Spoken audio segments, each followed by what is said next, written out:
Welcome to the Chosen Companion series. My name is Mike. I'm joined, as always, with my good friend, fellow host, creator of the nerdybible.com, James.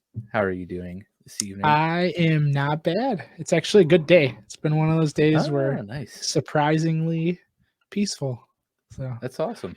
yeah. Um, Again, I almost said, yeah, welcome to Show Boys. I'm starting to get a little better. I caught myself again, but the hesitancy was there because it's Yeah. just, I don't know. When I'm sitting in front of this microphone. That's just what my mouth is used to saying. Yep. Um, but we're here. It's exciting episode. We got Mm. the finale of season 1. We've made it. We're just about halfway through catching up to the current status of the Chosen. We're on pace, I think, to meet or be maybe a week or two late to season 3. I don't know. We'll see how that pans out.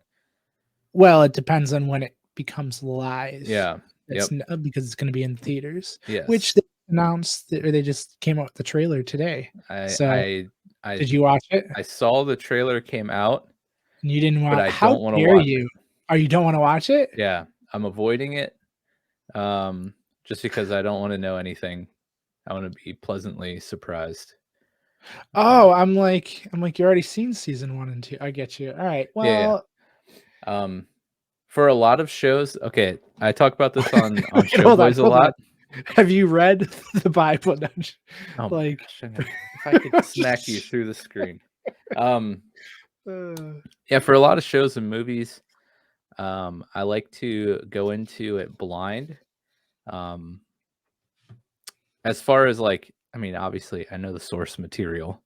Um, and for most things, say like DC movies or whatever, I know the source material, but I want to like try to go into it as blind as I can to the show or movie. I had an amazing experience seeing Scott Pilgrim versus the World, which is one of my favorite movies of all time. I borrowed it from you and watched it. Completely blind, not knowing a single thing about it except for Michael Cera was in it. My wife and I were like, "Hey, we like Michael Cera. Let's go see this." Went to the theater.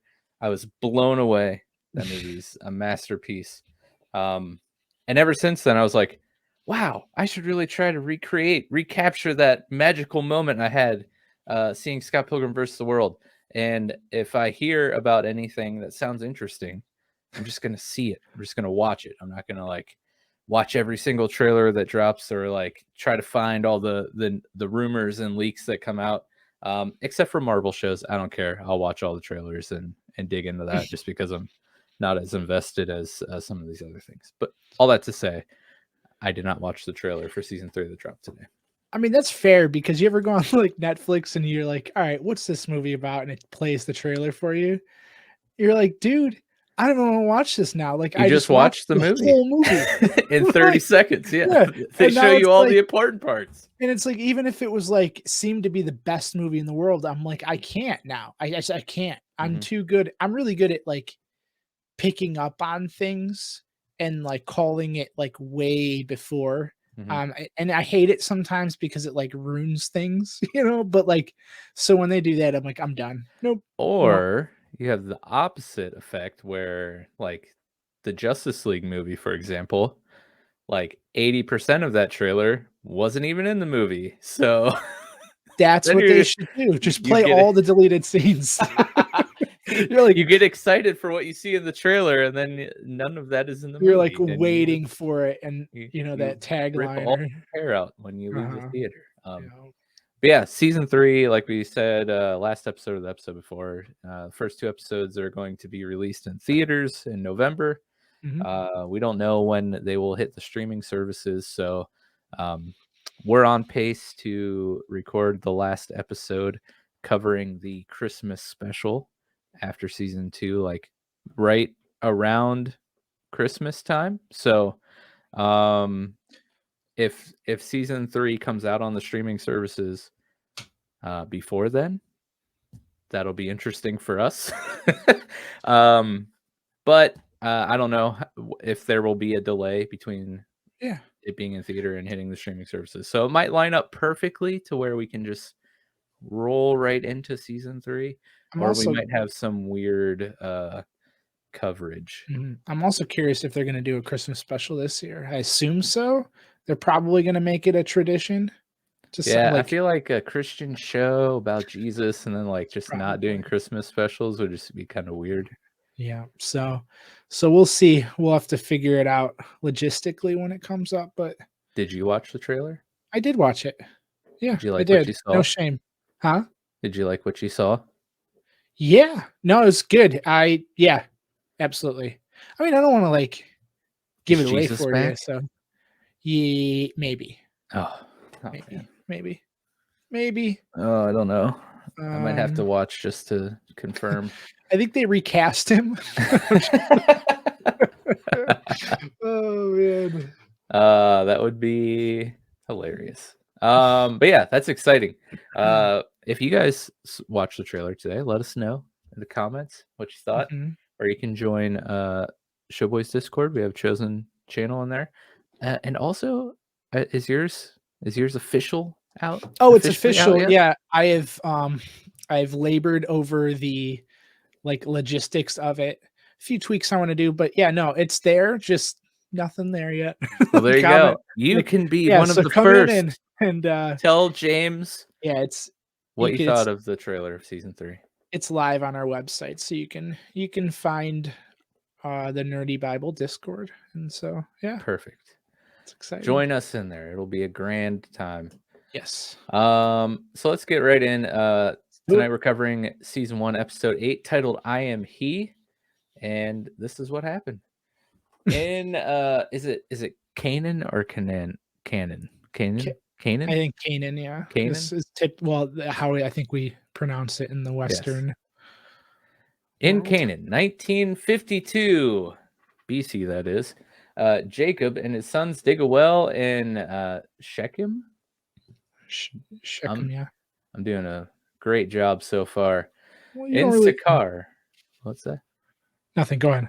Okay. In Sakar, 26 AD, Photina, again, a suffering Samaritan woman fetches water from Jacob's well.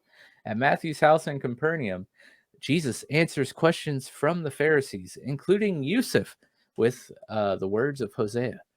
Shmuel petitions Nicodemus concerning false prophecy. Jesus goes to Simon's house and heals Simon's mother-in-law, Dasha. Learning Matthew left, Quintus issues a decree against religious gatherings outside of synagogues. As Jesus and his students complete their preparations to depart Capernaum, Nicodemus leaves money for them. Gaius bequeaths Matthew's wealth to Matthew's father, Alphaeus. On the road, Jesus decides to go through Samaria, much to the shock of the disciples, especially Big James and John.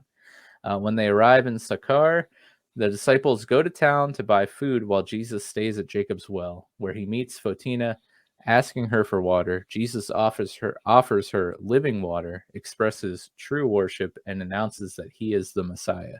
After hearing Jesus tell her everything she did, Photina tells everyone Jesus is the Christ. The disciples return, and Jesus publicly launches his ministry. All right.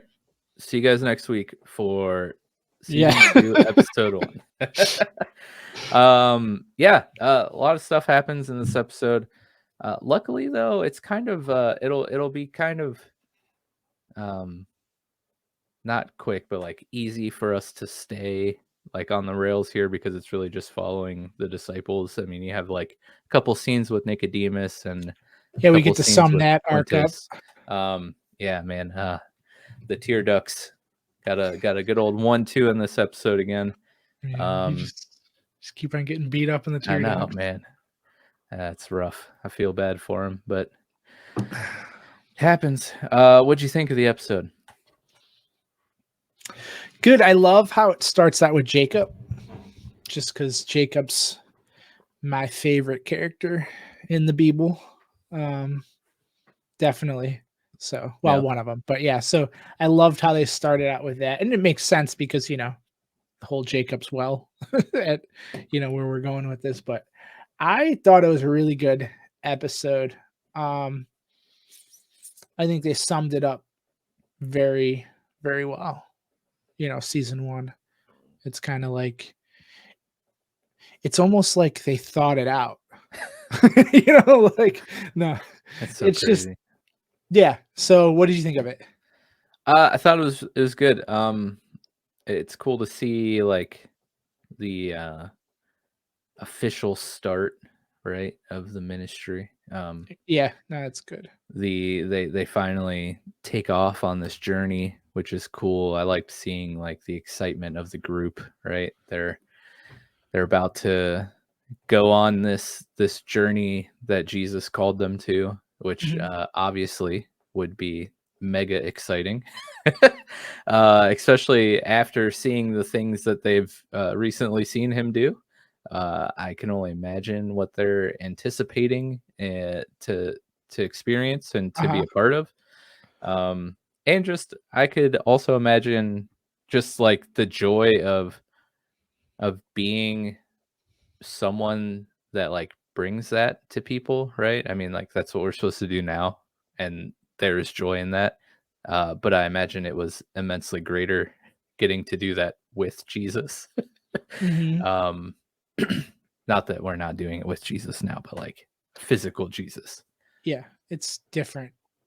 Yeah, so that was exciting to see that, of course, um, getting to see the, completion of Nicodemus's arc, which Mm. we've been talking about all season, uh, is cool and was more powerful this time through. That was the first of the tear duct punches, and then seeing the story of the woman at the well being played out in live action was also super cool. That was the second of the tear duct punches. Mm. Um, yeah, I'm excited to break it down. And I think why don't we just start with the intro with Jacob? You kind of want to like take us through that? Yeah, you want me to, like, introduce Jacob, or you wanna just talk about the scene? Yeah, Yeah. Well, I mean, both. well, so Jacob is, I don't know if you're familiar with his storyline. I'm sure many people are, but there was Abraham, and then Abraham had Isaac. He Isaac had was the many sons, I heard. well, yeah, but who Jacob? Abraham. Oh, well, the stars, yeah, his descendants as the stars. But yeah, Abraham had Isaac. Isaac was the one that he was going to sacrifice and did not. And Isaac had Jacob, right? And Jacob was a twin to Esau, um, of which he The stole hairy his beast. No, I'm just kidding. Well, yeah, yeah.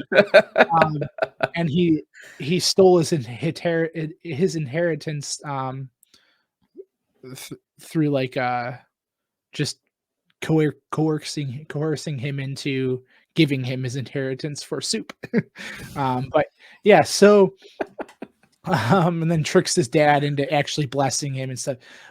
But Jacob stole his inheritance. Jacob is he leaves, come ends up running from his brother because his brother's gonna kill him, that type of thing. Um, Kind of meets God on the way, has a really long interlude of like stealing or trying to win over Leah and Rachel, if you've heard of them. So those are the two that he was promised Rachel. You got Leah, wanted Rachel, and it's just this whole crazy thing. But he comes back, wrestles with God, and kind of is changed. And this is where you hear him, like he had mentioned in this intro. He's talking to, I don't know who this is, just somebody of the native land in Canaan. Hmm. And he says, well, they're talking about who do you follow kind of thing. And he's like, one God, the true God or whatever. And he's like, well, he broke my hip one time. So that's so that you could It's a pretty tell like rough wrestling match. yeah, and you could tell this is like him later in his life. He's already wrestled with God. He's changed. He's like a different person from where he left it. So um yeah, so we see him. We're introduced to him. You see him with some of his sons. I'm assuming those are sons or servants, which he had 12 sons. if you were the 12 tribes of Israel.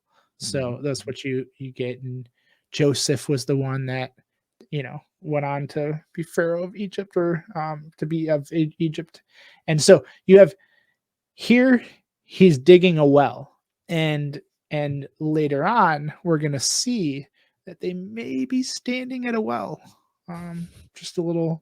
But so they're digging a well, and The yeah, passerby is like, pretty much, "You're wasting your time, man. there's no water. Don't let Yes. the fertile Well, land, make you think otherwise. This is kind and of an anomaly."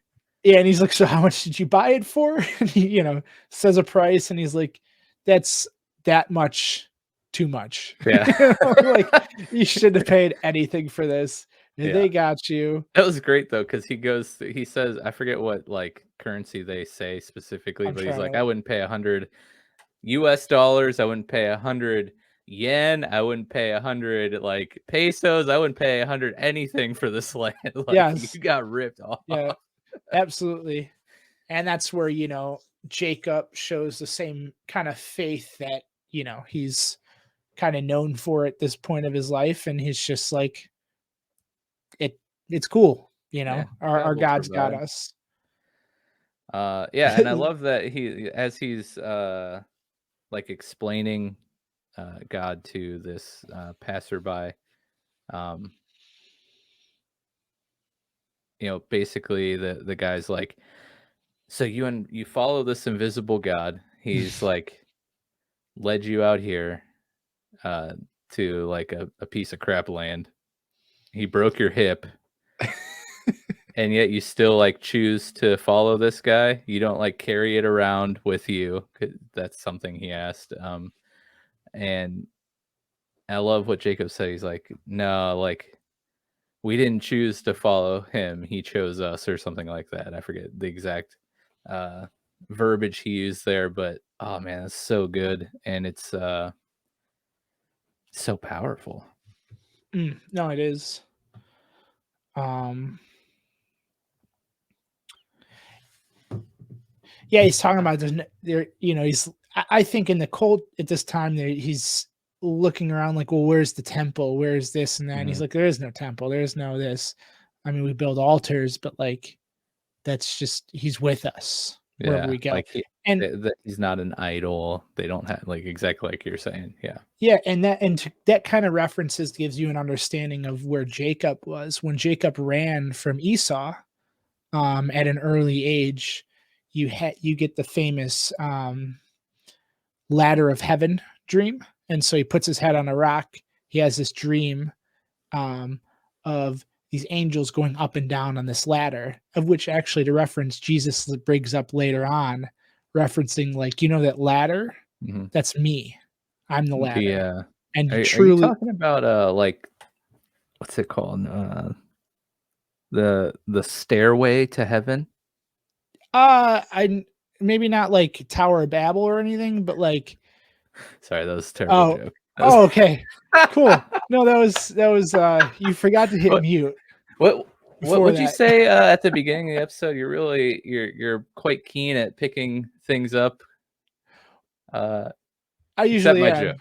except No, my well, terrible I jokes. just thought we were gonna do something funny. I just but Oh, that the was point such a I'm bad trying joke. to make is that, um, he wakes up from a dream, and he's like, truly God is in this place, and he's realizing, I think for the first time you see, like, God isn't confined to something, he's here. Mhm. And he builds an altar to him. But yeah, so yeah, he's talking about you pick an invisible God, like you said. It's just funny. Um, broke your hip, and Yeah. so here we are. Yep, but he chose us, which is, Mm, so cool, so true. And at the end, I think, like, as he's in the middle of delivering that line, he looks back because water is coming out of the hole that they're digging after the guy was like, "There's nothing here, you're wasting your time." Uh, so yeah, just a cool way to open the scene, yeah, especially with the way the episode ends. It all comes full circle. So, that is. after that, we'll just get, Do you want to let's get Matthew's short like secondary thing out of the way with Gaius and Quintus. That'll be pretty short, and then um, we can talk about the main group, and then slide Nicodemus's in as it applies. Does that sound like a plan? That works. Okay, so um, Matthew, obviously, at the end of last episode, I think it was last episode, left his post in the middle of his shift, quit on the spot as soon as Jesus called him to follow him. Of course, this kind of befuddled Gaius, because according to Gaius and Matthew at this point, like Matthew's set up, he's living the life right now. Aside Mhm. from like his family disowning him and all of his people hating him, like he's pretty well off. He's got a lot of money. He's got favor with the Romans at this point. He's got their protection. Um, he gives it all away because Jesus calls him. So Gaius breaks the news to Quintus in this episode. Very sly, like he's just like, yeah, by the way, I'm taking some applications for Yeah. the collection booth in the district. And Quintus is like, oh, which one? He's like, the one that was formerly ran by Matthew. And Uh, Quintus is like, what do you mean? And he's like, yeah, Matthew quit, he left. yeah, he's quite angry. Yeah, Quintus, of course, losing his keen observer, is not happy, and due to this news, he writes up these warning signs that we read about in the summary, basically outlawing any practice of like preaching or teaching outside of synagogues or Hebrew school, and on top of that, Jesus of Nazareth is wanted for questioning. Mm. So he has them written up in Hebrew, Greek. I forget the other. He rattles off a few languages. So that way there's no mistaking. Nobody can claim ignorance to this new decree. So, Aramaic, I think. yeah, that would make sense. So Jesus already, before he starts his ministry, is ruffling feathers. On top of this, later on in the episode, Gaius goes to Matthew's parents and basically breaks the news to them that their son has left with this guy named Jesus. And he's like, Matthew told me to give you his house and all of his belongings and stuff. So here you go. Hands him the key. His father, not interested in taking the accumulation of Matthew's blood money, so to speak, from robbing his own people. Gaius is like, look, sell it, burn it Burn it down. down. I don't care what you do with it. Actually, don't burn it down, but I do love that. He's like, yeah, don't burn it down. So reluctantly, the dad takes it. But I think the thing here is like, his parents understand the levity of the situation because they know how Matthew is, and that he wouldn't be captivated by like a phony, basically. Like there would have to really be something to this Jesus guy to get his attention enough to yeah, drop everything to go follow him, that is true. which is really cool. And they recognize the name Jesus from the healing of the paralytic man that just recently happened. So, um, the name of Jesus and his few works at this point in time are already, making their rounds amongst the people here. People are starting to um, hear about and understand these miraculous things Jesus has done. So we got that going on. I love the interaction when Gaius tries to leave and he's like, basically wants to say like, I like Matthew. He's a cool dude, but he like can't say that because of, I don't know, his pride probably, being Roman and, talking about a Jew. Uh, but I love that where he's like, I know people who are fond of your son, and then leaves. uh, and what he was really talking about was himself. he himself. He lost his friend and he's sad. Um, Yeah, I guess that's true. He is sad. and I love like he's like, oh yeah, and there's one more thing. Matthew leaves them his dog, Yeah. and guy is trying to explain like, look, you have to like travel like long distances by yourself in dangerous like roads. Like take the dog with you for company and protection, or leave it with your wife who's home alone often, and it's not safe. Like this dog can protect. But Matthew's parents clearly not getting it. I also love the part his dad just like in between lines is like, uh, tell me how this works or something like about the dog. I love that. I How got a does it nice work? chuckle out. Yeah, how does it work? That made me laugh. Oh, man. But all this comes about when okay, so maybe the recap isn't going to be as easy as I thought it was, because all of these side stories intertwine with the main arc that's going on. Mhm, So guy this comes to pass because um as they talked about the end of last episode, they being the group, the disciples and Jesus, and the ragtag people, or a group of people that Jesus is inviting to this feast. They're having this feast at Matthew's house, having a good old time. Everyone's talking, eating, and the feast, the dinner, is interrupted by two Pharisees, being Yusuf, and I don't think Shmuel's there. It's probably just Yusuf and another random one. Yeah, it's Yusuf and an older Pharisee. They recognize Jesus's voice. They kind of interrupt the party, accuse Jesus of blasphemy again.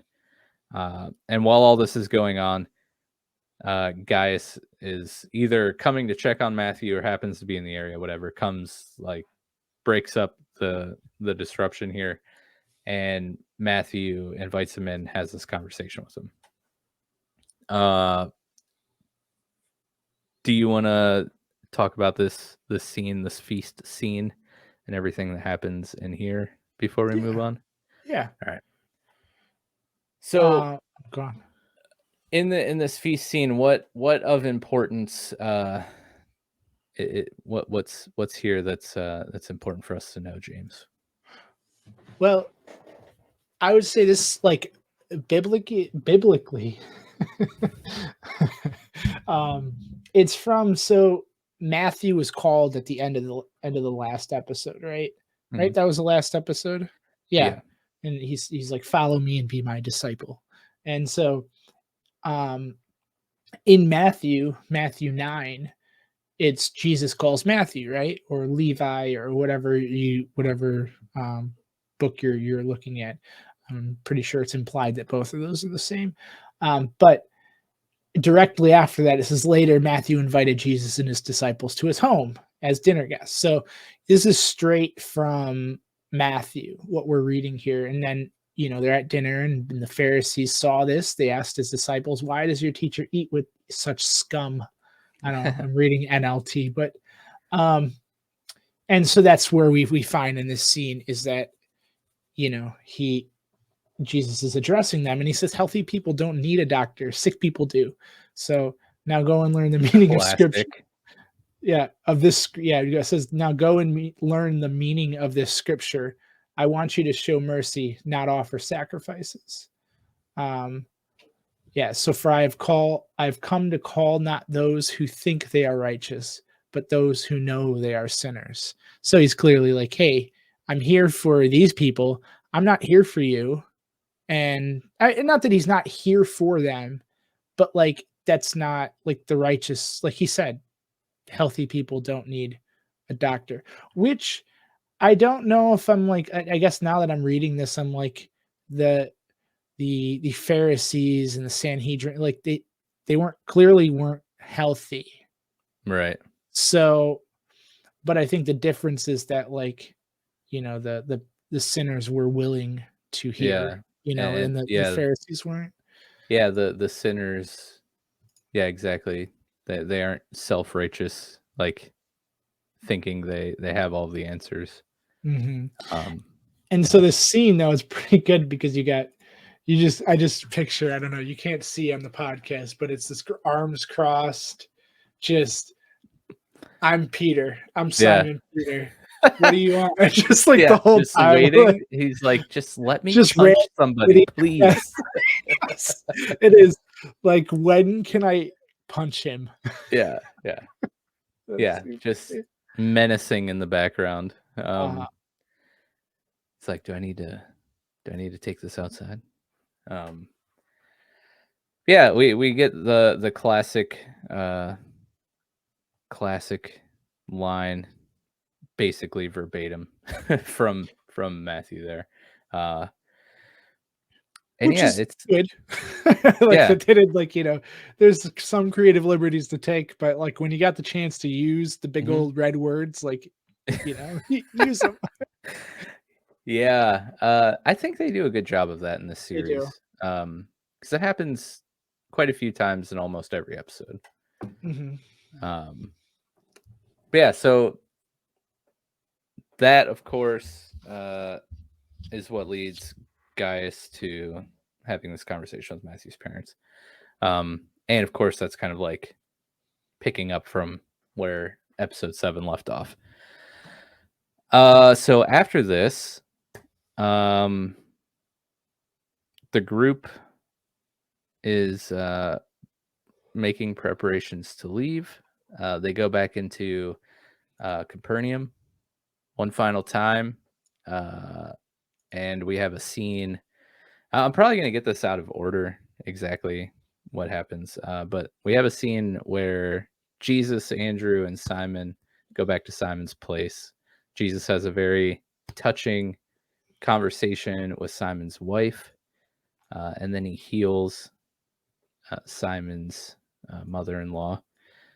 Um, and I feel like that conversation between Jesus and Simon's wife is so cool and is, I think, so needed for anyone who's like married or in a relationship with somebody who is involved in ministry and serving at their church, their local church or whatever. Um, but like Jesus basically is like talking to Simon's wife and he's like, "Listen, I'm asking, all my followers to like drop everything to leave their life, right? And you are part of his life. Um, and I ask, I ask these followers to make sacrifices, but in that, like, you also have to make a sacrifice."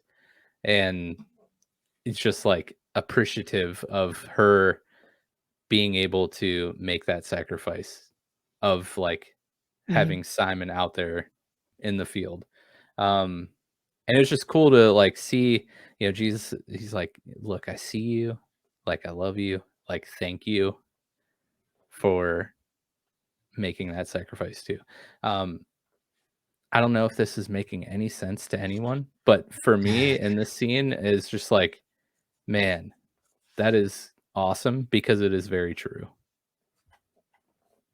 Yeah, my wife didn't like something he said, the little bit of creative liberty they took here.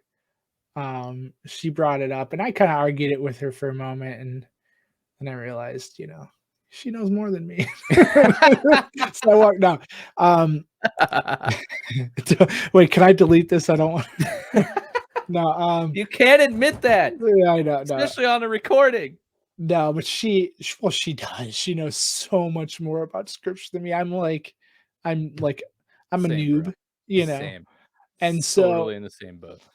no, so she didn't like, which is funny because I had to write every week. I have a new topic I have to write on, in class, and this week was retribution theory or theology.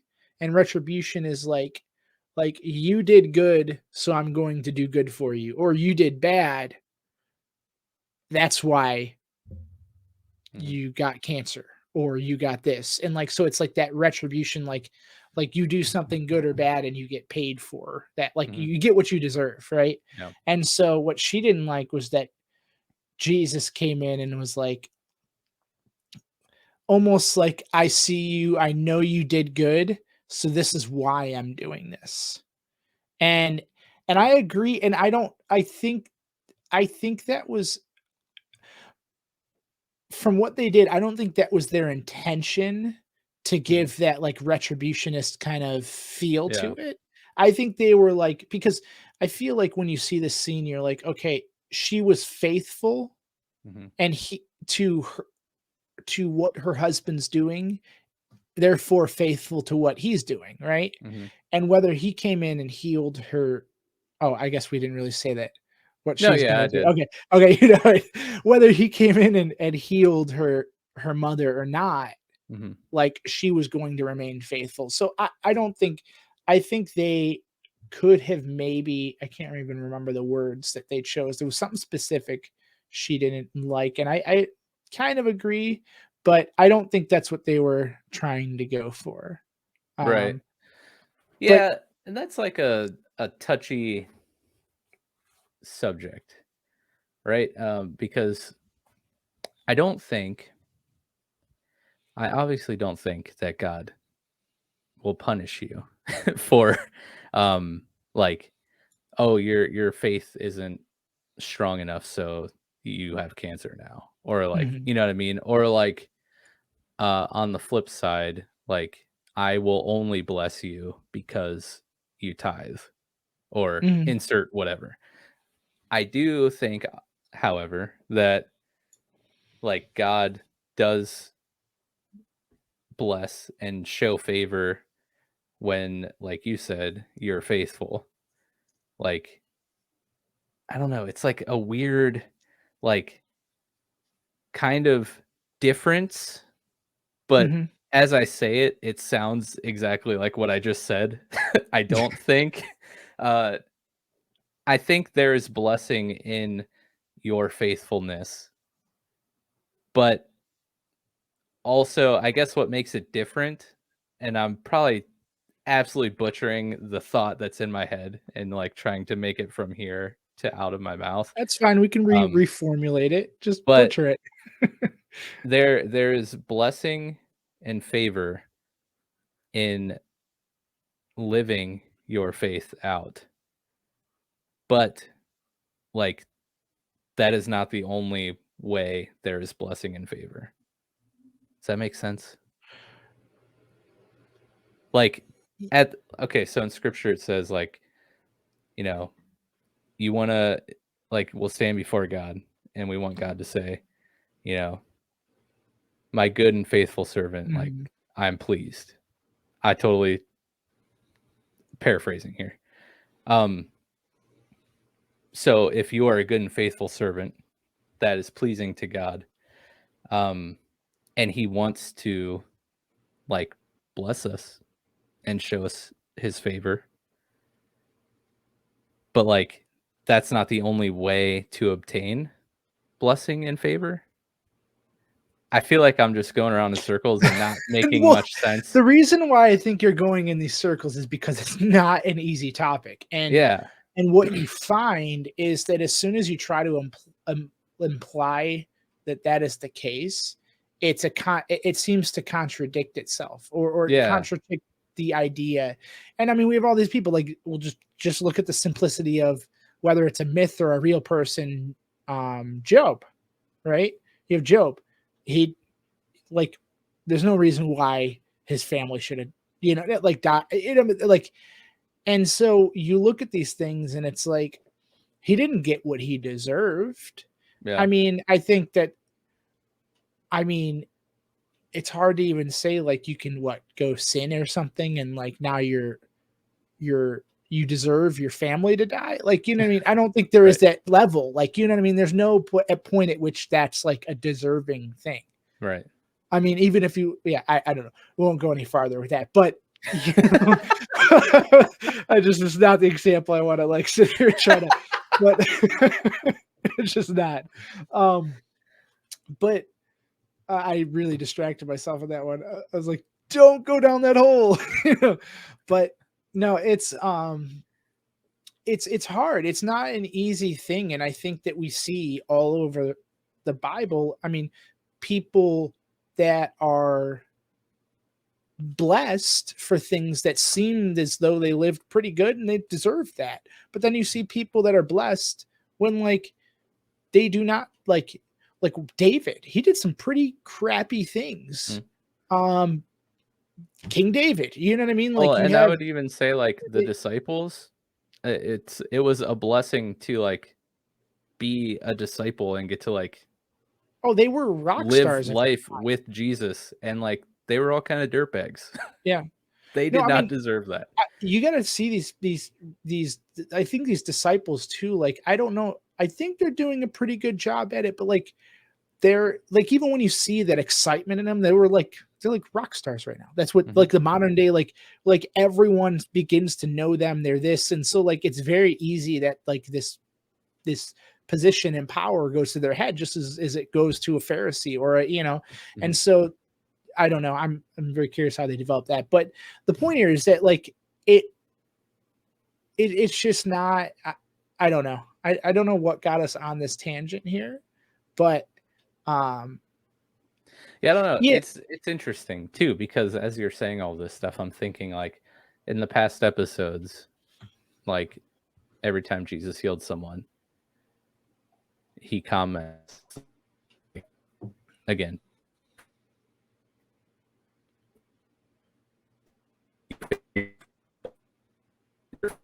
by your faith you're healed, Mhm. right? So again, that kind of like dances that line of uh, kind of like what we're talking about. It's just like But that's the mystery of our faith. Like all well, these it's the things are, mystery of life too, right? yeah. Like whether we're healed or saved or whatever, like we all die. Like Mhm. it's just it's not as like it that's the reality, right? Like that is it's a very real thing that is ahead of every single person that has lived, is going and is living and is going to live. Like in this context of a so like I just I think when I think about it like that, it's hard to be like as using like life and death as this like as this judge whether you're blessed or not. You know what I Mhm. mean? Like because it's just not I don't know. And I mean that's of course that's not like to say that I don't know. It's such a hard but like I think I mentioned it's such a hard topic. Like this isn't easy. This is why this is probably like these are the things that I feel like when you think about like the church and like the people that were that I don't know. I guess I really need to touch up on like how the Bible was actually like when did they argue for this and that and this and like I'm sure you had priests and like who were like ready to throw down with somebody else, you know, like Mhm. trying to figure out these things over these crazy difficult topics. I don't know. But yeah, so I don't know. I think with hers, I think that it came across as like this retributionist, like you're getting this because you deserve it. But I don't think that's what they truly meant by it. So that's I don't know. I guess that's a long tangent to um, Jesus Well, heals gotta have one every their episode, mother. so I'm Yeah. sure there'll probably be another. Um, Yeah, it's funny though because I didn't even like pick up on that. But I think yeah, I'm like trying to think of that. There was one sentence where my wife was like, "No, I don't like it." Like, she's so blunt with this things, and sometimes I sometimes it's like it feels like a trap, and I'm like, "All right, fine, we're gonna argue," you know, because 'cause I'm stubborn, she's oh stubborn, we man. both Oh, no, I Uh, mean, never mind. She's not stubborn at all. no, no, no. Our wives are perfect. Yes. Um, yeah, but I still think the sentiment of this scene here um, is very beautiful, and I think like Mhm, people who are involved in someone's life who is, you know, serving in ministry and like sacrificing that time away from the family, things like that. Like this is a really good scene for those people to just like be remembered that Jesus still sees them and like still loves them and all that stuff. So after that's done, the group meets at the well here in Capernaum, the place that Jesus told Nicodemus about in their meeting on the roof. The time has finally come for Nicodemus to make his decision, and up until this point, Nicodemus is seen in this show in this episode uh, again was a really good one of him just wrestling with this decision, this invitation that Jesus left him at the end of their meeting on the roof. Um, Wrestling with, of course, his wife, like begging him to like just go back to their normal life, how much she loves their life, and Nicodemus's desire to pursue God and mhm, like get this renewal of his mind, this rebirth from his like rigid, structured following of the law to like this new living God, that this Messiah that he just met, and that he's witnessed perform these miracles. I just think, man, he acts these scenes out so well. Like just having that inner turmoil like become external in like expressions and how he's mhm. like having these conversations. I just love it. This arc has been so good. Yeah, I picked up on something this time too, and I kind of picked up on it before, and I think this has really cemented it in. Um, to quickly jump back to his his interaction with your boy Shmuel. Um, so Shmuel is like kind of pointing it out, and he's like, "I think I found out exactly what I want to do with my life, teacher. Yes. False prophecy. Yeah. I want to like, I want to, I want to, I want to make you pay. Like Yeah, this, exactly. like The lawyer. exact opposite of what you're doing. Yeah. Um, so, but he points him out, and he's like, he said, he's like, what did he say? Something like, I heard, healed the paralytic man. There's a moment that there's something that I'm specifically looking for, but he's like, he basically, where is it? The man claimed to be God, and you said nothing, basically calling Nicodemus out. And what I noticed here is that, like, I think they did really well at this because they know Nicodemus has this turmoil, right? Like you just said, there's this turmoil of like, should I stay or should I go? I feel comfortable. My wife's here, my grandchildren here.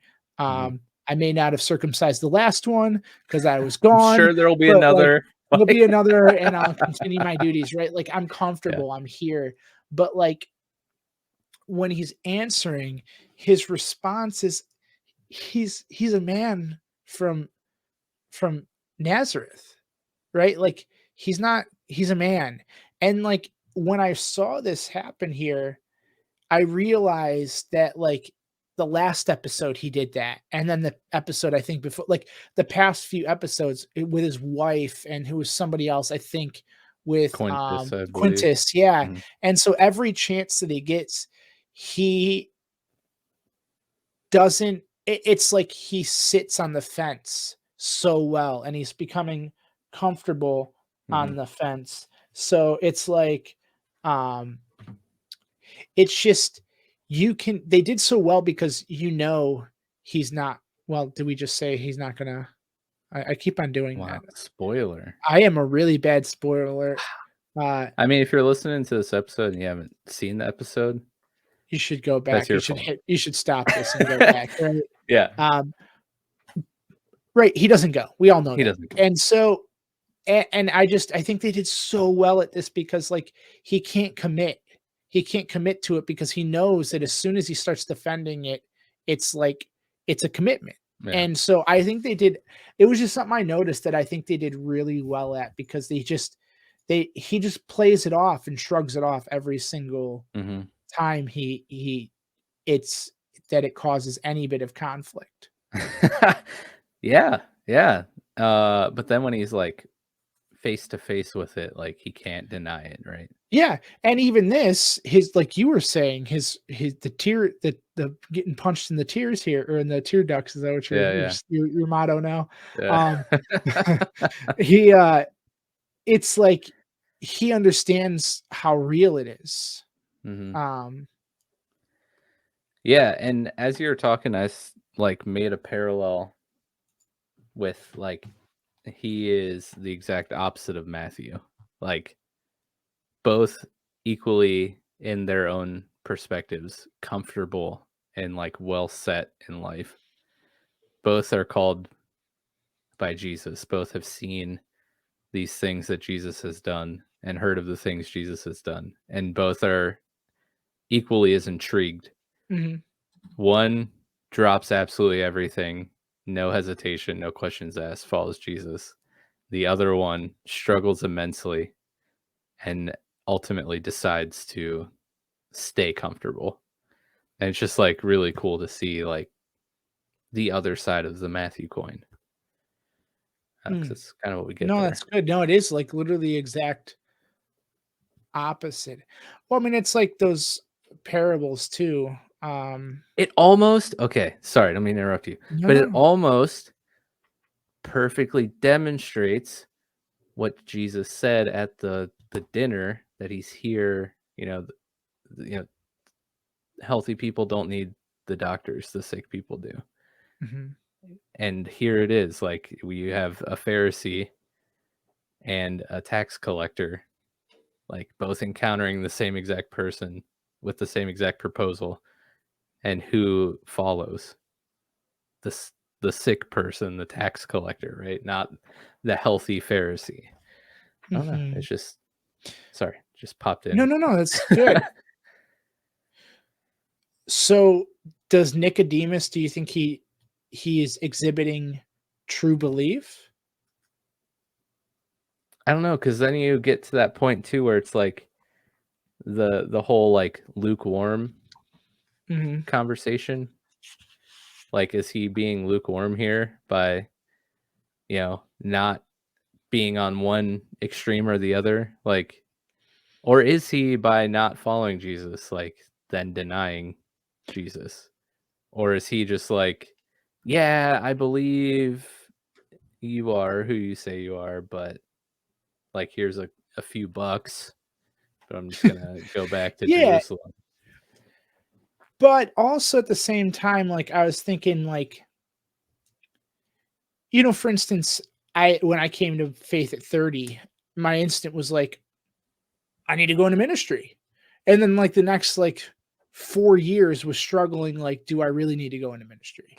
And, like and I'm and I ultimately landed to the point where, 4 years later, I'm going towards ministry, whatever that looks like, right?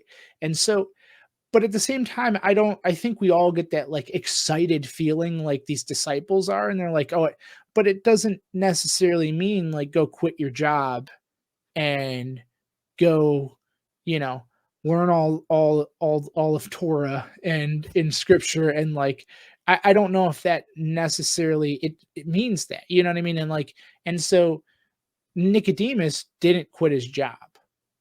But I would say, like, is he changed, right? That would be my first question to ask, and so I think he's changed, just not outwardly, and Mhm. so I wonder what that looks like, you know, I don't know, I can't remember. I don't know if we get any more of Nicodemus I don't throughout think. I this. think this I is don't. I think this is the last time we see him. Yeah, and, like, so I wonder, like, what the rest of his life was. Did he just fall back into that? But I don't know. I don't know. Yeah. Because he seems to truly and this isn't like the creative liberty of the show, like, the conversation between him and Jesus happened in the Mhm. that's documented at least, you know? So it's not like it's just, like, making it up and being like, "Well, Nicodemus, may have," like no, he had the conversation with Jesus, clearly seemed to believe, but just can't And he wasn't one of the 12. commit, yeah. So, yeah, and it's interesting because like, the scene where, the group is at the well and they're getting ready to leave, and Jesus, I think he sees him hiding around the corner, and he's like, "Is anyone else coming?" Well, he knows where the money came from. Yeah, Well, yeah. he keeps on saying I guess, yeah, you're right, I don't know. I Because don't like, know. Nicodemus is, like, peering around the corner, like, "Should I go? Should I go?" Or, Mhm. like, that He came so nervous close. hesitancy, right? And I think Jesus sees him. Yeah. 'Cause he does, like, he's like, "Alright, everyone's here, let's go," and he's like, "Are we sure no one else wants to come?" But, like, man, this is what got me is, like, just Nicodemus just sobbing behind the wall here, Uh-huh. like he knows what he is, like, letting pass here, and it's what got me in this part is, like, one, like, how sad it would be if, like, if he didn't have that interchange, like, he landed on the other side of the fence, Mhm. maybe not necessarily fully believing Jesus is the Messiah, like, I'm just saying, like, that is incredibly sad. I'm not saying that's what happened, but that's what popped into my head, like, "Oh, man," because that kind of symbolizes one of these options that could be happening, and that, like, after seeing and talking to Jesus and then having that happen, that's just that's sad. But also, like, seeing Jesus, talking with Jesus, and having him call you, knowing that Jesus has called you to something, Mhm. and then knowingly, like, saying, "Nah, I'm good." Like, I've that's happened to me before where I've not answered the call, and that sucks. So, like, that on the other side was just like, "Yeah, man, I've felt that before," and that just, like, breaks my heart that Mhm. I've done that before, and I know that that is just sad. I think it's easy to also kinda almost, like, judge him for it. 'Cause it's like, you didn't go with Jesus, and it's like, well, like, for instance, me, I got called into ministry and left Mhm. physics. I didn't get asked to leave my family, you know what I mean? Like, my Right. daughter and wife are 2 floors above me right now, like, Yeah. and when I leave, hopefully, when I get done with this, hopefully my daughter's sleeping, but, like, the point here is I didn't get asked to leave Yeah, them, yeah. and so, like, there's a complexity here that is deeper than what appears on surface is like on the surface, like, he's not leaving, he's just not going with Jesus even though he saw Jesus. And it's like, you know I mean, I don't want to say this whole comparison, but like I think when you see Jesus in person and our version of seeing Jesus, like, if we believe the right way, then it's no different than that. I mean, maybe Mhm. some difference, but like, I mean, even so, like if we truly believe what we are what we're are bel if we truly believe, we'll just leave it at that, then like then we're living on the other side of it anyway. So Mhm. it's like we understand more. So it's like more than what Nicodemus understood at that, more Mm. than what even the disciples. So it's like I don't know. I feel for him a lot, and, like, I really think he's changed. I just think that, like, I don't know, it's not like, you know, later in the Bible, Jesus feeds 5,000 people. They all didn't get on grab their backpacks and follow Right. Jesus, and they're all Yeah. believe and change. Well, maybe not all, Yeah. but, like, you know what I mean? And Mhm. so, it's just I don't know, I think we put a lot of pressure because it's like, "Oh, like, he's a Pharisee, we wanna see him flip," but, like, Right. you know. I think it's more like, I mean, obviously, that's a hard ask, right?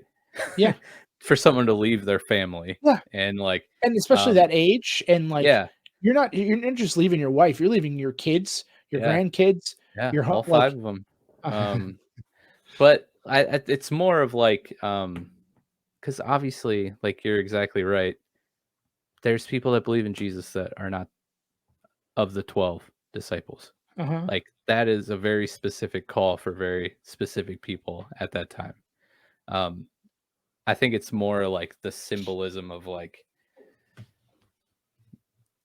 like, just missing God's call, and not everyone's call is gonna be the same, and not everyone's call is going to require, well, I think everyone's, when you're called, uh, it comes at a big sacrifice. Doesn't always equate to leaving your family and traveling, the region, but, Well, you know Paul describes it as dying to yourself. yeah, and just repenting from your old way of life, and that Mhm. can be a tremendous sacrifice. Um, but yeah, I think it's just knowing that, like, Jesus, Ye like, literally called him, and he was just like, I can't. But that also doesn't mean that Jesus, God, can't call you Mhm. later for another purpose, right? Um, but yeah, I don't know where I was going with that. No, yeah, and I mean, it's also like, I think sometimes we think it's like, I guess to put it in a modern term, like, it's not always like a matter of salvation, right? To be very churchy, the word Mhm, well, I mean, I don't know if it's churchy, but you know what I mean? Very, very, it's a theatrical word, I think. It's very theatrical in my opinion. Like, not that it's not a bad or it's not a good word or any it's just it's used in a very theatrical way, I don't know. But, it's like there's a lot of concepts that are argued that I don't think it's a matter of that. So, like, this, I don't see that being a matter of that. I just think when Jesus is looking at it, he's like, "You could have experienced a deeper understanding of God." mhm, Or a deeper relationship. You know what I mean? Like, I think that we see that all the time, like, when you missed the boat, it was mhm. something, you said something, you missed it, and I don't know, you didn't go into details, but, like, you missed it, and it's not that, like, you're not like, "Okay, well, n he you're stuck on, what is that, Gilligan's Island or whatever," like, "You're not stuck here now," like, you didn't, like, miss you're just you're not gonna experience something else. And like you just said, it's Yeah, not that he won't experience it later on or mhm, whatever. So yeah, no, this is a very like it's a short scene, but it's so complex. I like it. mhm. And because it's also tying up a an 8 episode arc of Nicodemus. I think he was introduced into was it season 1? Or, that's I was epi like, "Yes."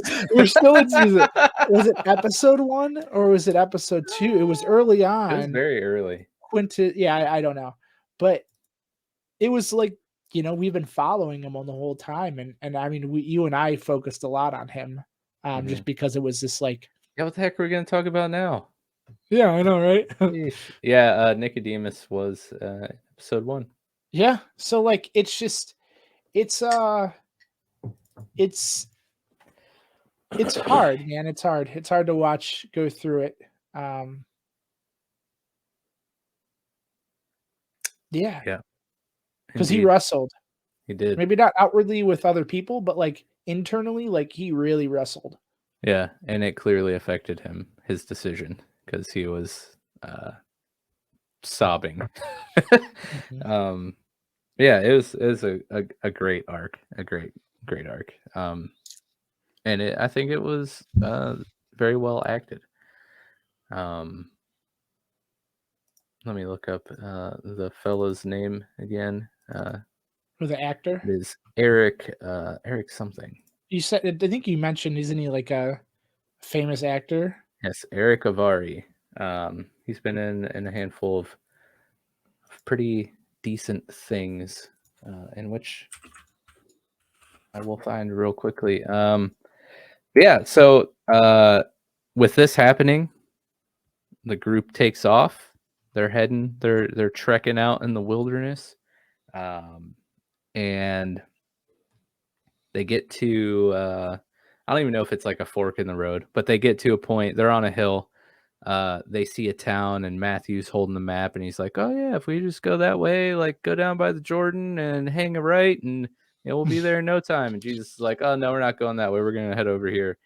And they're like, "What's over there?" And like, "Oh, we're just gonna go through Samaria." And everyone's like, basically the record scratches, and everyone's like, "What?" Uh-huh. Um, yeah. Do you want to take us through this little conversation here? Because I think it's an important one. Yeah, I mean, well, I mean, I'm experiencing them right now. Just they're just like, what do you mean we're going through here? Matthew's still holding the map, just Yes. Hey, like a lost by the puppy. way, I want to say that my little Easter eggs at the end of the Showboys episodes. I want to say it was you self prophesizing about like watching having the scenes up on your other monitor and then not knowing what was going on in the episode when I asked you something. You're like, "Oh, what?" I was looking at Wait, what? I'm so confused. before we started recording last week. Oh, this is gonna Uh-huh. be great. um you're like, "Oh yeah, I just put the episode up on the other screen over here so I can like reference it real quick." Mhm. And you're like, "It'll probably come back to like bite me in the butt or something because you'll say something and I'll be like, what?" And then like in the episode that literally happened and it was Yeah, great. So I had you to hear put that and you hear a bunch of yeah. typing and look lost. No, I think Uh, it's a visual because, like, I think I'm trying to think about these scenes mhm. and actually think about substance of, as I'm reflecting back and seeing it kinda I don't know, it's like sidetracking. It's like your best thoughts you have is when you're, like, driving or Yep. taking a shower or anything because Why is well, it it's always the shower? because you're distracting your like your I can't think of the words. Oh my goodness. Basically, you're distracting your dude, I'm having a I used to know all these words here, and it's I'm just While you're thinking of bring them, Eric Avari, he was in um I'm trying to find which Mummy movie he's in. Is it just The Mummy? He's in who one is of the he in The Mummy Mummy? movies. I gotta find it on here. He's a voice actor in Destiny 2, he's Master Rahul. What is that, the game? The game Destiny, yes. Oh, I He was thought the in first The name was Mentalist, he was in Parenthood, NCIS Los Angeles. Oh, Parenthood. I remember that show. Um,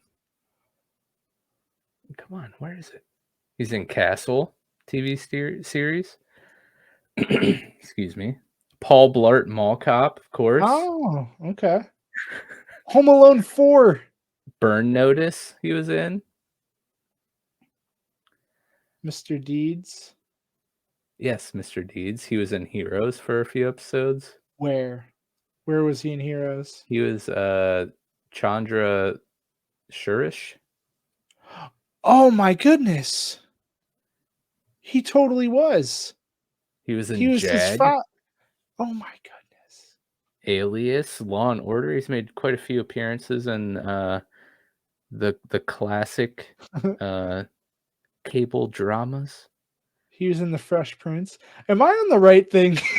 Planet of the Oh Apes. yeah, I'm on the right one. I'm like, There he I is, the don't remember Mummy, any of Dr. these. Terrence Bay. I knew it. Madams, no, okay. There you go. Oh, Now that we've gone through all of Eric Avari's he was in IMDb The page for Chosen. you. Yeah, he was this guy, Nicodemus in The Chosen. Yeah, I'm looking at all these and I'm like, all this stuff, and I'm like, I wonder, am I actually reading the right person here? Am I on the right Wikipedia page? Yeah, because all the other people in the show are, you know, up and comers, Noobs. bunch of noobs. Yeah. Um, But anyways, back to the scene where everyone slams Back to on the The brakes here. Chosen. Yeah, um, oh yeah, so that's me. I forgot I was, man. We just went. Whew. But Rabbi, they're Samaritans. Good observation, Big James. yeah. Oh, I thought that So was Matthew for a second there with that one. yeah, right. So they're, I mean, they're bickering back and forth, and these people were profaned our temple Yeah, and with dead bones, and they fought against us in the Maccabean wars, and um I don't like basically I don't like it. And then Jesus yeah, was like, well, guess what? We destroyed their temple 100 years ago. yeah. So like, bro.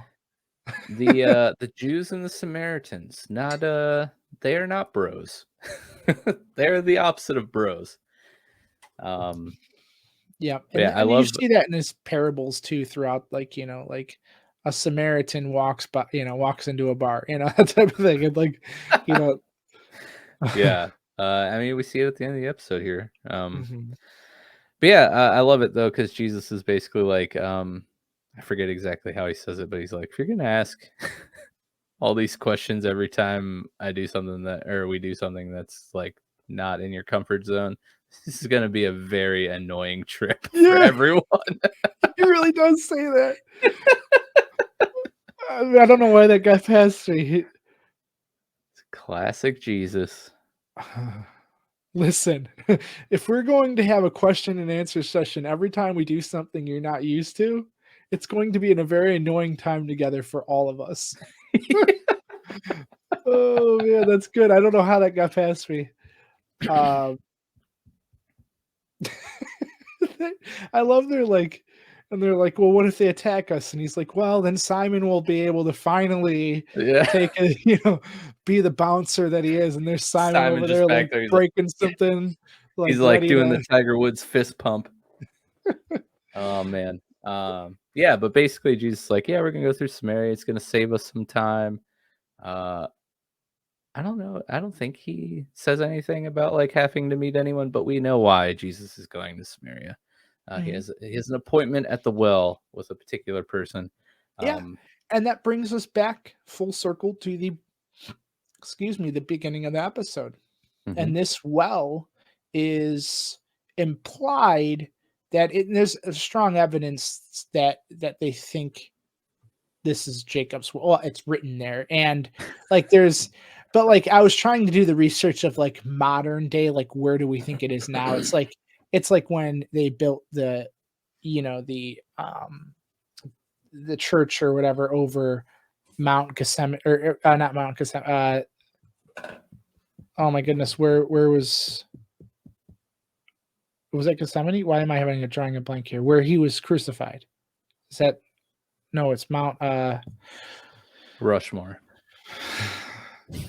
So there's question into what what where this well came from, right? Or where it Right. is now, right? But it's implied that this is Jacob's well. So if Jacob lived like 1700 years before this, that dates this well to about 1700 years. So Yeah. that's Still pumping water. still pumping water. Yeah, just take that, you random passerby. You sojourner. Yeah, Um, love that word. and so here's Yeshua. He's sitting down watching this Samaritan woman come up, carrying her empty bales for some water, Mhm. and he's asking her, "I'm thirsty. Can you give me some water? um, I would like some water, and so please give me a drink." And so um, it's kind of given here that she's not typically it is you there usually is a group of women that comes there early in the morning before the heat to get the water, and so it's clearly implied that she's not um with anyone else, or that is respected by anyone else or Yeah. something. But Yeah, she has a few scenes earlier in the episode implying this. Like we see her. I think it's pretty early on in the episode. Um, she walks into a house. A man sitting there by the fire. He's he's like, "Oh, your hair is all crazy and you're all red in the face. Like, what's the deal?" And she's like, you know why. Um, mhm, it's because she has to go get water in the middle of the day when it's super hot because, like James just said, um, you know, she's not respected and accepted by the other women because she has had a few husbands, turns out, which is not, the norm in society. In the earlier scenes with her, she basically brings mhm, divorce papers to this guy and is like, "Hey, we just signed this. Like, I'm not even living with you. I'm living with another man. Like, let's just end this." mhm, Back then, only a man could divorce the wife. So, um, he's basically like, no, like you're my property. Like I'm not just gonna like give my property away. Like sucks to suck. Sorry, throws the divorce papers in the fire. And that's and I kind of think like, he by Jewish law, I think he had every well, I guess it's Samaritan law, but, like, he had every right to divorce her too in that context of yeah, their laws. yeah, and that's kind of like what she says too. She's like, look, dude, like no one's gonna think any less of you for Mhm. for doing this. They Like, all know. yeah, it's not not a shock. Let's just get that out of the way. Yeah, so you know that leads up to her being alone here at the well with Jesus. By the way, the rest of the group, Jesus kind of sends them off to go resupply, get some food and stuff from the town. Mhm. So back to the well here. Yeah, and so she's just kinda throwing digs at him like, "Won't this water defile you if I give it to you?" Kinda like showing that that Jews despise Samaritans, and so, um yeah, and so he's like he talking about thirst, and the water I give, brings like, we'll just go to scripture. Yeah, Um I kind of like this part too because man, I don't know, maybe I don't know, maybe I'll like get called a blasphemer for this, but Hey. like I like he just comes out hot, like with the, I'm the living water, like you drink from me, you'll never be thirsty. Mhm, And it's kind of fallen flat. She's just like, "Okay, buddy." And like it kind of plays out to him proving to her that he like knows her, like intimately knows everything about her. And that's kind of what like shows her that he is who he says he is. Um, but from like a visual standpoint, it seems to be missing the mark. no, it is though, and that's she's not like any bit receptive to it, Yeah, and it's I don't know, I mean, I feel I mean, we see this even with think about it with, it's like they need I mean, these disciples that are being called, it's almost okay. So Simon Peter, right? He followed when he was skeptical and called, who's this ridiculous person on here and to get off my boat and blah blah blah, and like grumpy old Simon Peter, and then his boat Yeah. fills with fish, and then boom, he's a believer, and it's like um Mary, she's healed. He calls her by name and by the name that only her father, like boom, a believer. You Mhm. got, what I mean? It's so it's not like, she hasn't, there's no reason to think that some random guy walking up to you at a well saying, I'm thirsty, is the Messiah. It's just Right. not, I don't know. I mean, I don't know. I'm just trying to think like, because it is like complete, like that's a good observation. It's falling flat on, like, there's no receptiveness to this. It's just like, Yeah. it's, it's like, Yeah, she, like, he's like, give me water. literally starts to just walk away. And she's like, yeah, whatever. Um, and then he's like, if in scripture, he's like, if you only knew the gift God has for you and you were speaking to, you would ask me and I would give you living water. But sir, you don't have a rope or a bucket, she said. Like, it's like she's not even hearing anything there that he's saying. And Mhm. he's like, no, no, no, no, no. Anyone who drinks this water will soon become thirsty again. Yeah. But those who drink the water I give will never thirst again. Mhm. And so, like, and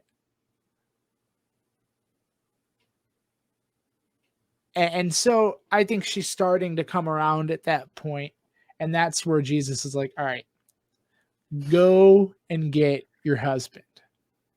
And that's where, Yeah. she's like, I don't have a husband. And He's he's like, like, "Yeah, you had, like, you're right. 5, bro." You don't have a husband. You've had 5 husbands. You aren't even married to the man you're living with now. You certainly spoke the truth there. Like, you're absolutely right. And so that's where we see the same thing that he did for Peter, that he Mhm. did for Mary. Um, I mean, he does it to his own disciple later on, Thomas. Thomas is like, I won't believe this unless I see the holes in his hand or whatever. And Jesus is like, here, Yeah. like, fine. And so, like, it's, I feel like repeatedly we see this. And I mean, Yeah. now it's even, like, even I was I was a skepticist before any of this. And I'm not going to get into it now, but like, you know, it was certain things that I understood it was after. But before that, I feel like in my head, it was like calling down lightning, like, fine, you want to do it? Prove it, that Mhm. type of thing, and that mindset at least. And so I think we get that all over. And I mean, we're seeing that. Yeah. So um it's you're right. It kind of falls, but then it's literally she's like, What does after that, what? I was gonna say, like, what does he say exactly? Because this was the second tear duct punch. Um, and I don't remember what line it is that he says, but he Which part? says something to her, like, during the whole talk of, like, when he finally convinces her. Again, I forget exactly what he says to her, but there was one line. It was just like, oh, that hits me, that gets me every time. Is it talking about Um, spirit? Probably. Okay. Can you Well, go yeah, through no, that? I'm just gonna. I mean, at this point, I'm not trying to. I'm just reading scripture because I mean, that's what they're going off of, and so I'm not. I think in the interaction, but I could have not told you that, and you wouldn't even have known. So no, but she's starting to understand. I think she's kind of taken off from this, and is like, um, but like, okay, fine.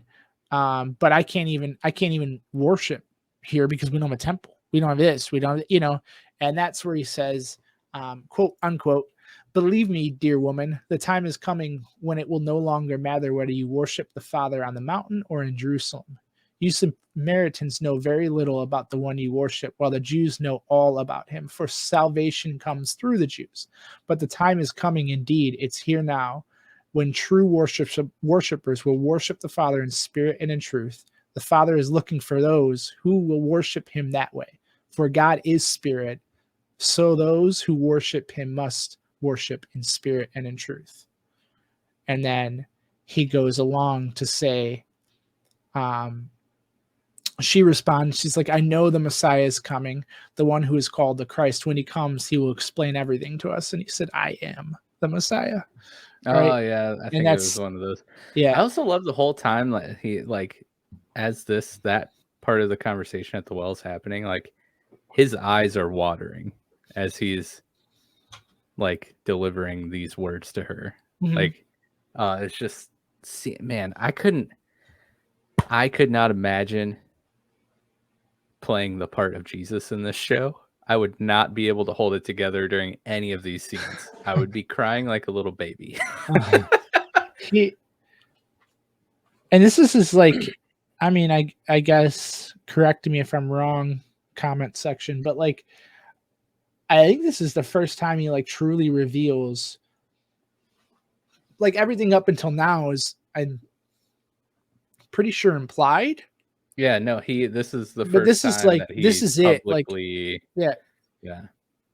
And he does it again, and it's just like every, I love the story because it's just, it's again different than what you would expect, you know. Mhm. um yeah, it really is, because it's like the Samaritan woman, that's who he comes, you know. uh Not even that, so you have a first off, a woman that is not typically a higher, um you know, Right. role. You have, she's a divorcee. She is Woman hated is a by role. everyone. She what, what, like, no, like, No, I know what you're saying. It was I just couldn't funny. think of I know what you're saying though. well, no, yeah, but she, no, there's a term for it, and I can't, it's like your something role. Your I don't know. I realize I forget more than I know. I think that's probably what happens when you can just, lifelong college student. But it Yeah, I was about to say you've probably forgotten more oh, than I've that's what I think learned in my sometimes life. So when I sometimes when we get in these conversations too, and I'm like, it's like earlier when I was talking about the brain, and I'm like I know the term, it's like my mind wants to draw those terms, thinking that like I still know them, and it's like I understand the concepts, I understand how it works, but I don't remember the terms because my yeah. brain, can't hold a billion terms. Mhm. So, but the point here is that, um, yeah, she's not any bit of a person that you would expect, Mhm. Jesus doing this to. And so, um, Yeah, and this is a phrase that I like typically cringe at, but it's just one of those hmm, like annoying cliches, but it's like a cliche what? because it's true. But like this whole conversation, this whole scenario, the way that he reveals first publicly that he is the Messiah Mhm. is God, I can't believe I'm saying this. So counterculture. I hate that phrase so much. But like exactly like you said, first off, he's telling this to a woman. Back then in the class structure, uh women were, bottom rung. He's a Jew telling it to a Samaritan. Like and I love in this conversation, he's like, yeah, I'm here to break those barriers, which was really, really cool. But it's just doing it in the way that they would least expect it to happen, which is so cool. Mhm. But yeah, so he tells her this, just like everyone else that he's um encountered, like she gets it eventually and is so like, you know, filled with joy, right? About this news that the Messiah is here. Um, she just drops her buckets, runs off. She's like, I'm gonna tell everyone. And he's like, yeah, counting on Yeah. it. Come and see And the man who told me everything I ever did. yeah. So she's running off just like ecstatic, Mhm. and the group is like coming back from getting their food, and they're just like, what the heck? What's going on?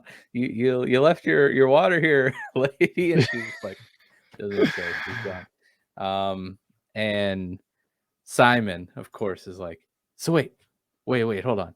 Did you tell her? And Jesus is like, yeah. And he's like, it's time. And Jesus is like, yeah. And Simon's like, just over the moon. He is so excited that it's finally time. It re Uh, it reminds me of that meme. Who's the one dude from Superbad? The what's his face? Seth Rogen, Michael No, Cera, Jonah Hill. Jonah Hill. Okay. You know that meme when he's like holding Oh, the that's what it reminds me of because he's just so like it's just that's literally Simon. yeah, Yeah. right now. Didn't I didn't do love this oh, go on. Big James like say like I got some food Yeah, or this something? is it's just they're, "Rabbi, eat something."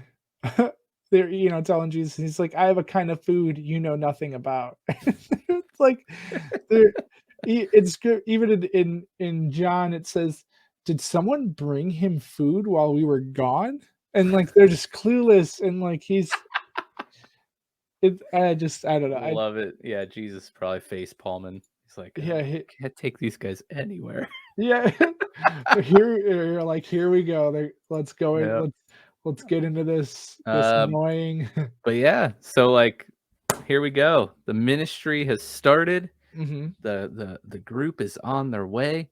And cue the epic, like, well, I don't know if I'd call it epic, but the fun, like, walking mhm. montage to a fun upbeat song as the ministry finally is underway, and then the episode ends. Yep.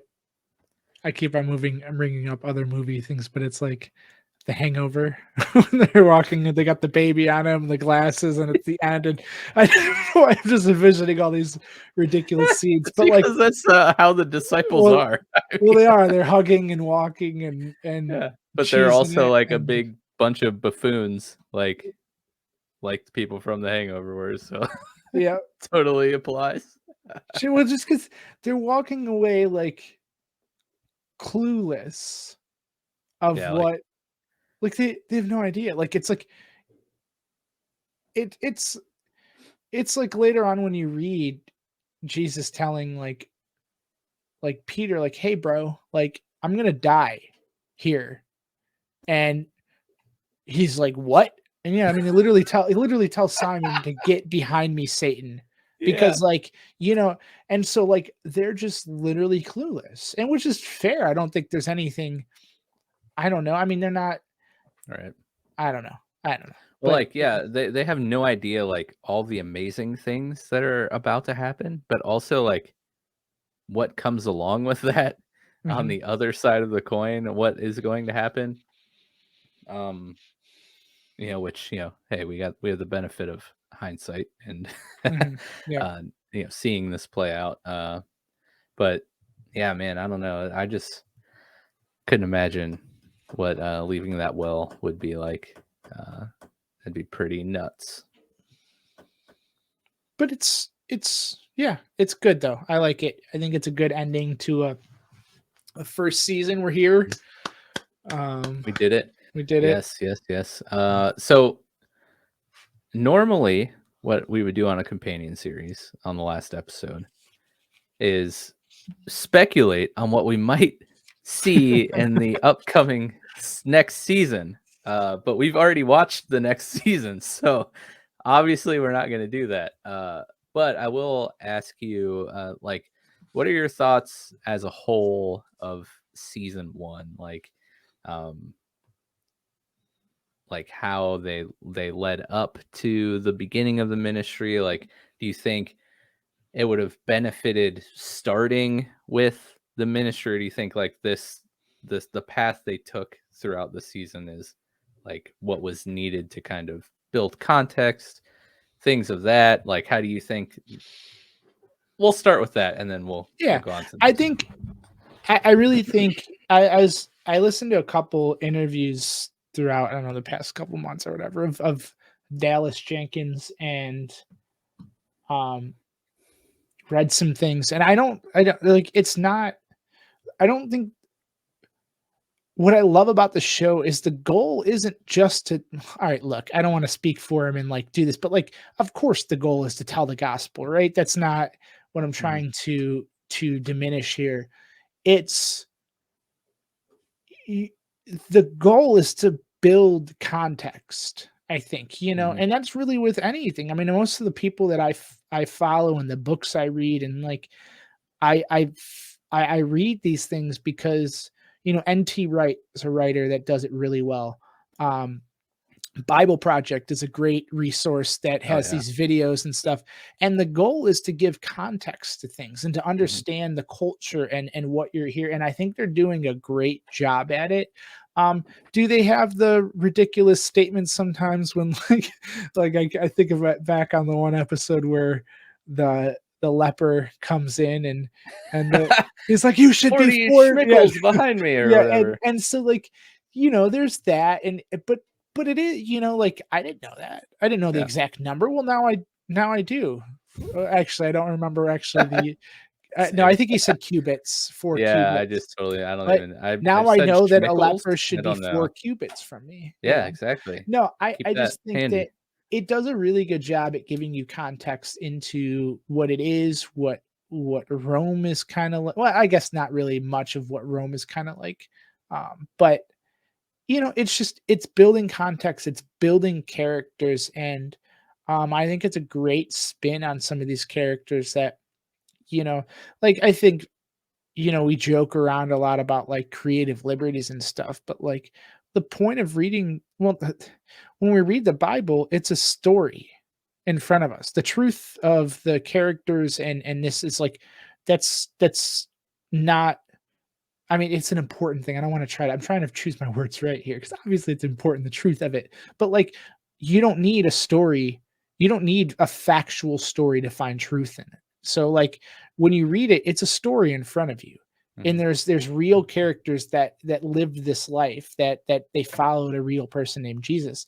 And so, but like when you read it, like you you're putting your, it's just like any other story, you're putting your own emphasis on, or when I read a book and you read the book, we're going to get both different understandings of the Hmm. same character, and we're going to see them differently in this. And so Right. like, I think what they done well is that I know they have scholars that they're using to help Hmm. build these characters, that's calling them on, saying like, no, I don't think you should do that, or that should be, and like Yeah. they're getting a consensus, which is good. So like, I think that it's just great seeing some of these characters develop in a Yeah. way that like is like tangible, as opposed to like what you see off of the Bible, because they're building these characters in a world that they understand.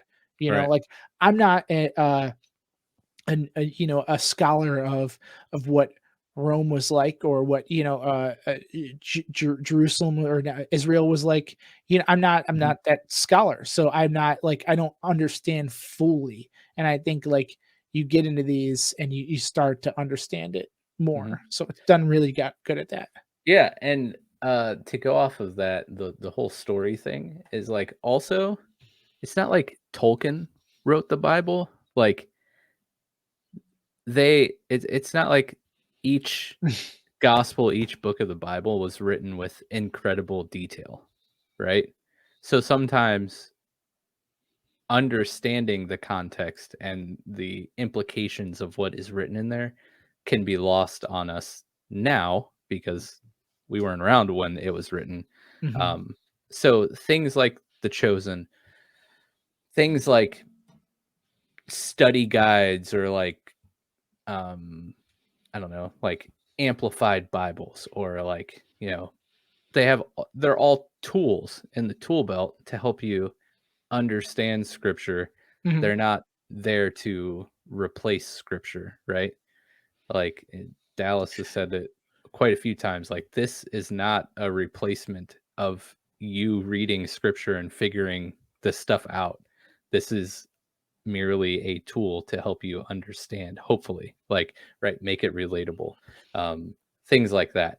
And uh, that's something I really appreciate, being like a visual learner, Mhm. um, and not a scholar in any of these areas, being able to like see it played out in front of me with the context of having read these stories in the Bible. Like, it just it helps it click to me, and also makes me want to like go back in and reread this stuff, and like see what I was missing. Um, did No, that yeah. make you want to say something? Because it sounded like No, that's a really good perspective. I mean, seeing it just solidifies like a foundation of the story, like from the literary Mhm, portion of it. Like it's like it gives it a this like backbone that you're like, okay, I can comprehend this more. It's like it's like anything you learn. I don't know. I mean, of yeah, course, my brain goes to science, but like, pick a topic, right? I'm not right. going to learn. I'm not going to learn the complexity of quantum mechanics until I understand like the little bit of portions that led up to it. You know what I mean? I Mhm, can't learn quantum mechanics without learning classical mechanics. You know what I right. mean?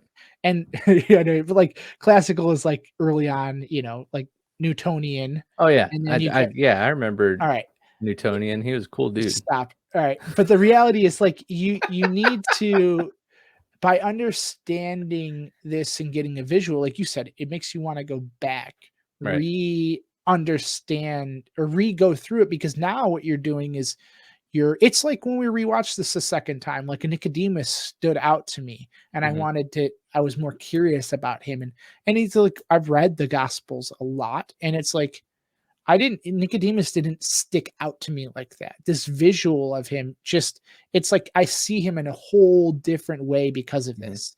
And and so I really like it, man. I was talking to my wife today and she's like, I'm realizing there's not a lot of people. I'm like, she's like brought it up a couple times in like uh a women's brunch thing and other things, and she's like, some of the people were like, I've never heard of it, and like The Chosen, like, so it's mhm. like it's weird that I don't know. I figured everyone heard of it.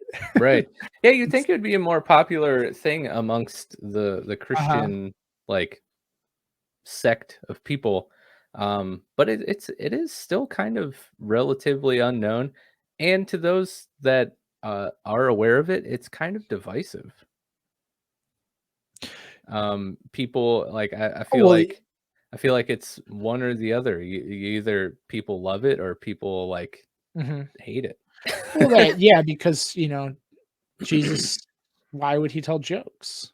You Right, know? yeah, yeah. Why would he, do that? Why would he, Mhm, and so, yeah, you're right. It almost seems divisive. And I mean, it's like, you know, you get your heart broken by other Jesus shows since you were a little kid. oh, You're like, of course, you're not gonna yeah. pick another one up, right? Right. Yeah, and that was me. Uh-huh. Like, You're I like, was like, I know. I've watched enough, like, Christian content, uh, in this realm, right? Like, shows or movies. I've seen the ads for Christian movies, like, on my YouTube videos, like, they're bad. Like, mhm, the intent, okay, so let me clarify. The intent, the heart, like, always great. It's always pure, right? The intent of Christian content is always good. I understand that. But, like, if you want me to watch it, it's like, it's gotta not suck. Because, uh-huh. like, I can watch a lot of things, but, like, I have to be able to, like, sit through Yeah, it to, like, get absolutely. it. So, like, I appreciate Christian content, like, don't get me wrong, and, but, like, this one is just light years like away Mhm. from what we typically get. And um I want more people to know about this. I want more people to watch it.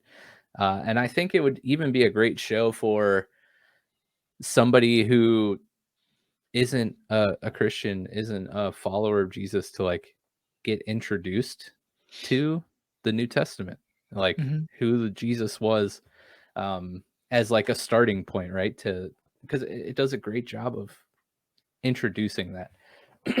um, One thing I like, back to your point about like the team that they have that works on this, like I appreciate so much the like consultants that Mhm. they use, and how like one interview type thingy I saw, uh Dallas introduced like the three main consultants they have. One was like an evangelist uh scholar, one was a Jewish scholar, and one was a Catholic scholar. Mm. And they're all like, or the Catholic and the evangelists are like Bible experts or whatever. I forget what the Jewish guy was. Maybe he was also. But those are like the three main ones, and three very different like viewpoints, right? It almost sounds like a joke, right? You have a Catholic, an evangelist, and a Jew, like all come on set to direct a show about Jesus. Like you're just waiting for the punchline. Yep. But I think that's very valuable, right? Because you have all these different viewpoints coming into like as like a checks and balances, ultimately, to like Dallas's evangelistic take on the show, because he is an evangelist, I believe. Um, but I don't know. I think that's cool. One, that you're getting like they're actively seeking out like the accuracy of what they're creating. And Mm. two, it's like trying to pick the brains of as many, I use expert loosely here because is anyone really an expert in anything? But like these experts from different points of view or whatever. Yeah. Anyways, um, what? I oh, go on. No, I No, was no, you gonna shift. So yeah, if you have something else to go there, shift it. okay. Um, was there anything like we had talked about how this is kind of like head and shoulders above other Christian content? Is there anything that like sticks out to you, uh, like cinematically, whether it's like Ooh. shots that we get, like just the quality of the visuals? Like, I thought personally the acting is like really good in this show, Yeah, it is. which I mean, you it has its typically don't moments, get. but I think the few moments that it has is in the writing, Yeah, which is I mean, it's subtleties. It's not like it's again like the 4 cubits, yeah, yeah, kind of thing, like, yeah. The but way I don't too know on the how. nose line here and there. Yeah, and we saw that in the, episode 0, the Christmas episode, Yeah, yeah, yeah. and, like, when they explain things, but, like, serious in a serious, you know, Mhm. word sentence or 2. But yeah, no, I would say it cinematically, I don't know. I mean, nothing like I think they do I think the set that they build is pretty good. I think it's pretty Yeah. good because I imagine, like, they did it on a budget. Yeah, and I You know think what I mean? they don't they, like, film this in Texas or something? Yeah, I think so. What's yes. And so, like, on a budget, it's pretty good. Yeah. I mean, let's see here, I mean, it looks great, like, being in an old town Israel, like, back at the time of Jesus, the way that they built like, show these houses and these buildings, like, the set pieces are really good. Um, and I think it's just a big benefit of, having Dallas having that background in Hollywood. on Yeah. other bigger projects I that mean really like plays into that. it's like, think about what they did on this show and then think about, The Rings of Power. $462 million Half a to billy. do the first season, and, like, even it says that it'll cost Amazon over 1 billion, but, like, so much of it was probably, like, there's a lot of, startup costs and Yeah. stuff, but, like, the point is that they think they did pretty good with the show, like, you know, I mean, you did point out the one where the backdrop of the sky was, Yeah, like, that and that's but funny because, like, of all the things, like, getting Matthew and 2 kids sitting on a roof, like, that's what you messed up? But, I uh, mean, hey, I'll take that over, like, a really cheesy looking leprosy cure happen, you know? yeah, Um, I think they do. I don't know. You know what I think they do pretty well at? It seems to be some diversity too on the show. yes. And that's something that I think is pretty important to me in it, in that, Mhm. like, I think they stand true to, like, I mean, you go some of those old shows, it's like Woodstock. It's like You know what I mean? Like, Sean it Connery is Jesus. uh-huh, and it's just like, it's just a bunch of hippies. Like, I don't Yeah. so I think they did pretty well at least, you know, um, yeah. Let's see here. My personal favorite cinematography type Mm, thing that happens in the series is in season 2. I learned I didn't know if it was going to be at the tail end of season 1, but it didn't happen yet, so it's in season 2. So spoiler I alert. can't wait to get to that to talk about that. But I think outside of the set pieces and I really do appreciate, like you said, the diversity in the cast, like actually getting people that look like they could be from Israel, right? Mm, Or even are some of the actors um, like like from Israel? I don't know. I'm gonna have to look into that. Yeah, we should do research, which I I typically suck at for podcasting, which is hilarious. I really like there's this one season where, or not season, there's this one show. I found it on Netflix when I first um started reading the Bible. Um they just literally, it's a word for word reenactment of the gospels, and there's four of them, one for John, Matthew, Mark, Luke, and John, and, like, they actually are played by people that are from the Middle East, and, like, so it Mhm. made sense, like, to it, like, it wasn't like, Yeah. like you said, Sean Connery in, it's so I appreciate Matthew that. McConaughey Yeah. as Nicodemus. Mhm.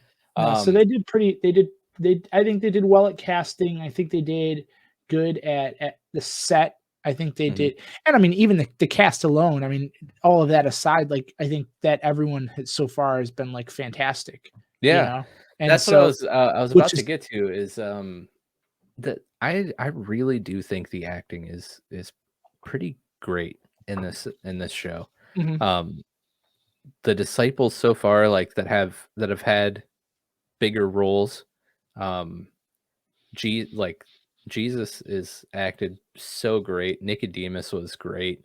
mhm, I like Gaius Quintus, but like the emotion that these people, I mean, I would venture to say it's probably not that difficult to show emotion in some of these scenes that, like, I'm on the uh-huh, couch, like, fighting off crying like a baby. So I could only imagine, like, role playing that, right? mhm. But, like, they the emotion shown in this show and in these scenes is just it's so good.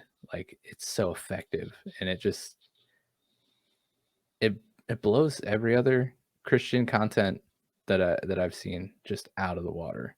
That's good. Um, they got a great team here, great cast, and obviously great source material to pull from. So But yeah, like I said, the bit my favorite part is coming up in season 2.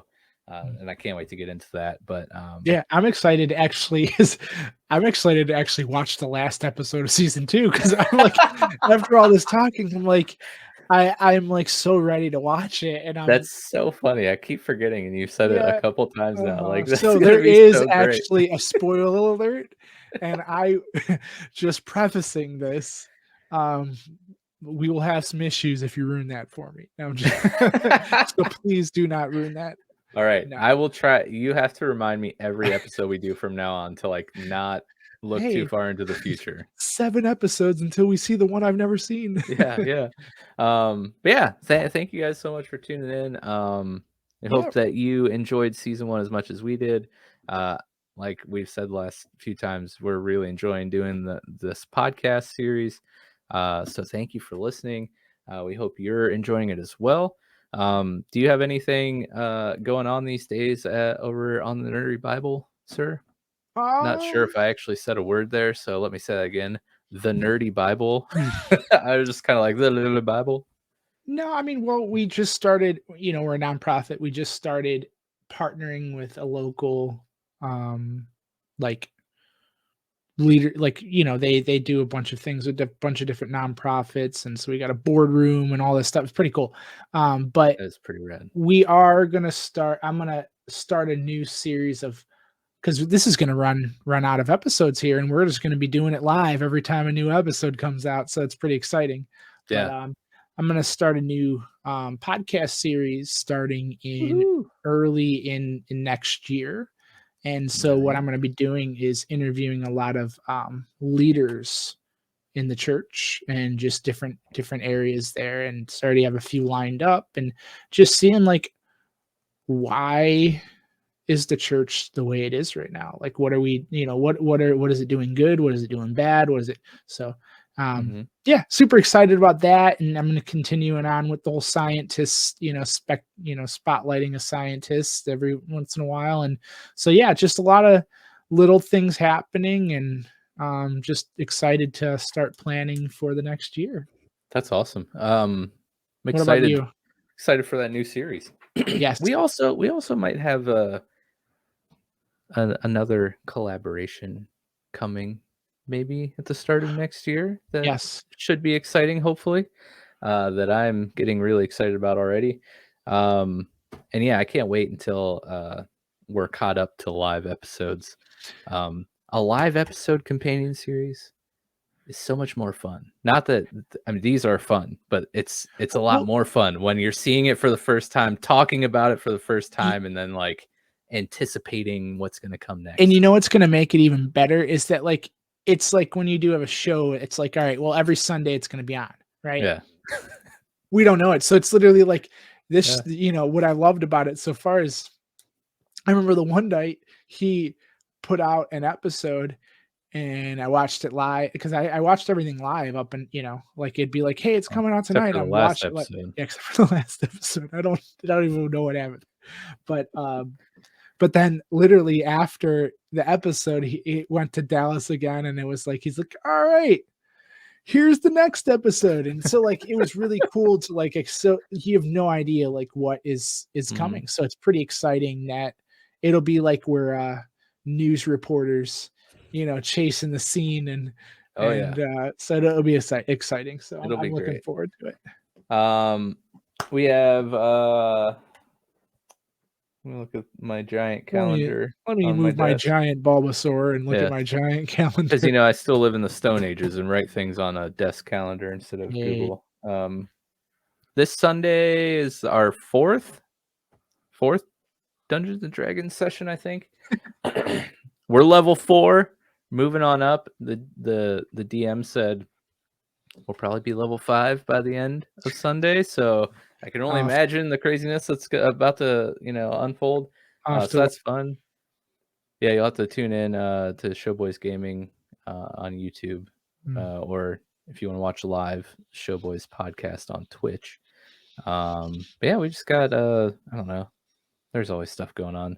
There's one more mhm. episode of the House of the Dragon companion series Nick and Chad just finished their stream of episode 9 of that series right now.